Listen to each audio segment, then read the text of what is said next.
In this video, I'm going to teach you how to connect Samsung S23 or S24 to car Bluetooth. It's a very easy process, so make sure to follow along. In this video, I'm going to give you easy to follow instructions on how to set up a Bluetooth connection between any Samsung smartphone that you have and your car.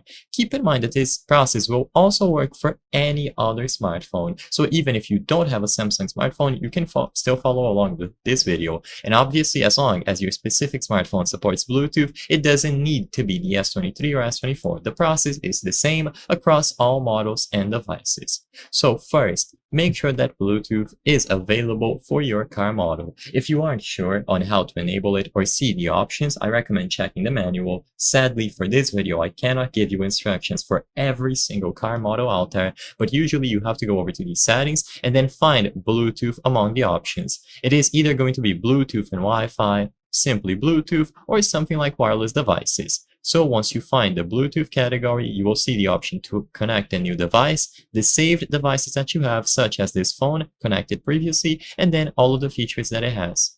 So all that you have to do here after you find the option is to choose Connect New Device.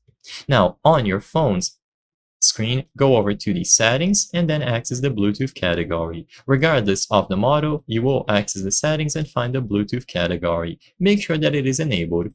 With Bluetooth enabled, you are good to go. If you chose the option to connect a new device, it is now going to be listed under the available devices on your Samsung smartphone or any other model.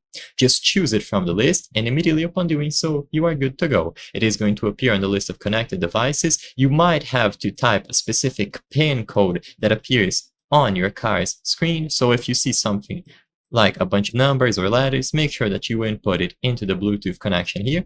And then after it's done, you are good to go. You will see all of the features that you have access to. So in this example here, music, answering phone calls, and Android Auto is disabled, but depending on your model, you might be able to enable it or set it up accordingly. I hope I was able to help you on how to connect Samsung S23 or S24 to car Bluetooth. If this video helped you, please be sure to leave a like and subscribe for more very easy tips. Thank you for watching.